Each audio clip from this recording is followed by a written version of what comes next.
আজকের ভিডিওটা শুধুমাত্র তাদের জন্য যারা অনেক অনেক বেশি চা পছন্দ করেন। আমি তো চাটি খেয়ে পুরো প্রেমে পড়ে গিয়েছি, তাই জন্য আজকে আপনাদের সাথে শেয়ার করতে চলে আসলাম। পুরো ভিডিওটি শেষ পর্যন্ত দেখবেন কিন্তু।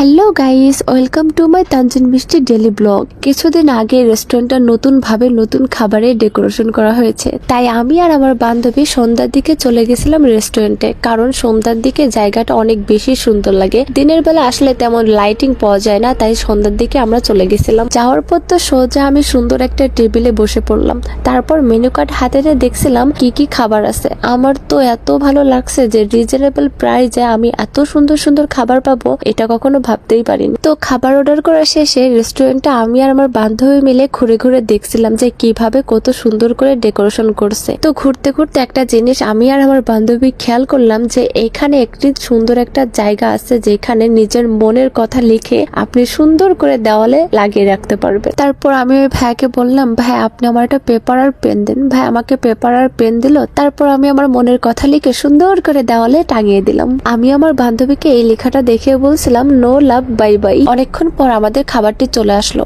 আমরা অর্ডার করেছিলাম দুধ চা এবং পোড়া রুটি, সাথে ছিল লুচি এবং কাবাব। তো আমাদের প্রথমেই দিয়ে গেছিল দুধ চা এবং পোড়া রুটি। আমাকে যদি কেউ বলে তুমি দুধ চা আর পোড়া রুটির মার্ক কত দিবা 10-এর মধ্যে, তাহলে তো আমি চোখ বন্ধ করে 8 মার্ক দিয়ে দিব। কিছুক্ষণের মধ্যে আমাদের লুচি এবং কাবাব চলে আসলো। প্রথমে আমার বান্ধবী খাবারটি খেয়ে দেখলো কেমন হয়েছে, ওর তো অনেক ভালো লাগছে। তারপর আমিও খাবারটি খেয়ে দেখলাম কেমন হয়েছে, আমার কাছে অনেক বেশি মজা লাগছে। আপনারাও যদি কম বাজেটে মজার খাবার খেতে চান তো চলে আসবেন গ্রিন লঞ্চ রেস্টুরেন্টে। আমি তো কাবাব খেতে খেতে বাসার দিকে রওনা দিচ্ছিলাম, কারণ অনেক বেশি দেরি হয়ে গেছিল। আজকের ভিডিওটি এই পর্যন্তই। যদি ভালো লেগে থাকে তো অবশ্যই লাইক, কমেন্ট আর শেয়ার করে দিবেন। আর আমার জন্য অনেক দোয়া করবেন, কারণ আমার প্রচুর ঠান্ডা লাগছে। দেখা হবে নতুন কোনো ভিডিওতে। আল্লাহ হাফেজ।